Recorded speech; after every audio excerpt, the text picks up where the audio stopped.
Hey everybody, the following is an excerpt from the monthly Rahdo Roundup, and if you'd like to see the rest of the roundup, you can hit that eye up in the top right corner of the screen, or if you'd like to know more about the game, you can follow the link down in the show notes. And with that out of the way, let's talk about House of Cats. Oh my gosh, now we are getting into potential top 10s of the year, quite frankly, folks. I don't know, there's a bunch of games at Essenspiel that I'm sure will probably push up, but currently, as of today, right now, House of Cats is one of the 10 best games I've played this year. But again, there's 20 or so games that might supplant it that are coming out at Essenspiel. But why is House of Cats so great? Well, first of all, let's not bury the lead. It's from designer Christian Asmundsen Osby, who's done a lot of really great stuff, including other really wonderful roll and writes. One of my favorite designers, really. But this was a big surprise to me. He's teaming up with William Attia, the designer of Caelus.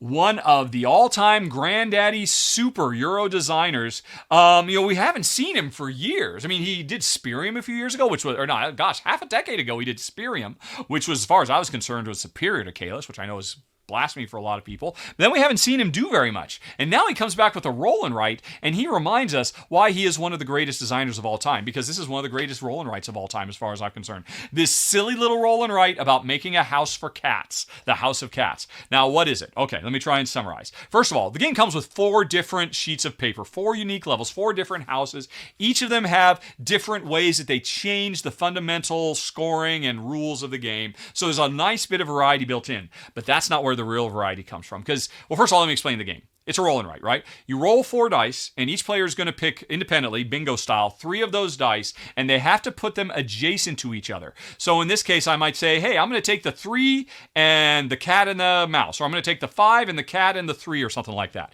And then I have to put them adjacent to each other on my layout for the house I'm trying to make, right? I think there's a picture here showing a finished house. Yeah. So the thing is, this is a finished house where it looks like, oh, look, there's a size 4 room. It's 4 fours all next to each other. It's a size 4 room, and that meant it unlocked the level 4 ability. That's all really great. But it's not like it came out that way. It's not like somebody said, oh, look, 4 fours, I'll take them. No, somebody, whoever did this at one point said, you know what, I'm going to take a 3, a mouse, and a 4. And then later on, they got a 5, 5, 4, and they decide, hey, let's put this 5, 5, 4 over here, because we're trying to make some 5s over there, and we're trying to make more 4s over there. And then eventually we had a 5, 5, 4, and hey, let's have this 5 go next to this 5, because we can maybe make another 5 over here and put the 4. And in the meantime, we've done it. We've gotten all the 4s together, and then we get to activate the size 4 room ability. And then, not for nothing, hey, if all I care about is numbers to make size 2, 3, 4s, or 5 rooms to unlock the different powers, why do I care about the mice and the cats that I can place? Well, it varies. Each one of the different layouts, like this is the simple one. Every time I put a mouse down, wherever it is, I eat the cheese on the row and column, and I'm trying to get all those. So you're just trying to spread your mice out. But there's other ones like, hey, in a given area, mice are worth nothing, but as soon as you put 1 cat in that area, suddenly every mouse is worth points. And so you're trying to get the cats and the mice together in basically 4 different ways, depending on which level you're playing on. So that's all very nice. All of that makes for a really lovely, middle of the pack roll and write that would probably be a keeper for us. But that's not what makes this game special. What makes this game special is, as part of setup, we grab a handful of these power tiles. There's a bunch of them. And what we're going to do is we are going to grab a random assortment of them. Let me go back. I think it'll show it here. And we are going to slot them to program what a size 2, a size 3, a size 4, and a size 5 room will do.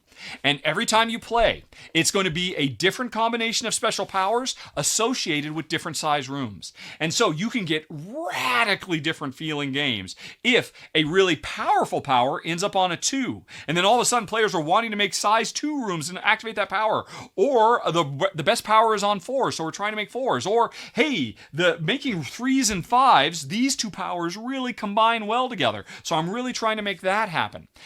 This is the secret sauce. It's something that roll and writes can often have a problem with. Yeah, this is a lot of fun, but really the only variability of this game is what will the dice roll? And I'm still doing the same thing over and over again every time I play. There's so many of them. And where does the variety come from? This game has 4 completely different maps built in, but then each one of those maps has 4 times 3 times 2 times 1 different combinations.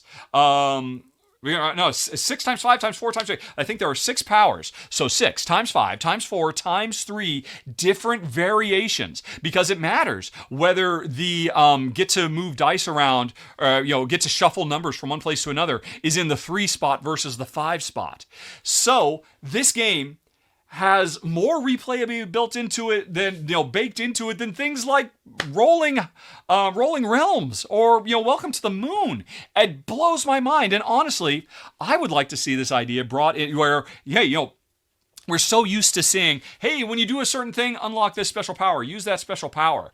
But what if these games made those powers themselves modular so that you get rewarded with different things for doing the same thing every game, whether it's, complete a set or build a building or finish a room full of cats and mice. Wow, this game is something really special. It is leaps and bounds above most roll and writes. I think it's one of the best roll and writes I've played. It's probably my top 5 roll and writes of all time. And again, should I be surprised? You've got one of the designer of one of the greatest modern board games of all time, Kalis, and as far as I'm concerned, another one, Spirium, working with a really successful modern designer who has done great things in the roll and write space. Avenue is phenomenal, and so is was it Riverside, and so they came together, Atia and Osby, and made something really special. My number 5 of the month, House of Cats, which honestly, when I sat down to play it, I did not think that this was going to be ranking so high for me. A potential nominee for my top 10 of the year, House of Cats. Okay. And thanks for watching, folks. If you enjoyed it, please like and subscribe. It makes a huge difference, believe me. But with that out of the way, if you'd like to see some more, over on the left, you can find a playlist of a whole bunch more Rahdo Rapid reviews. Up in the top right, there's the latest thing that's been added to the channel. And in the bottom right, you've got something YouTube recommends. Okay, folks, thanks for watching.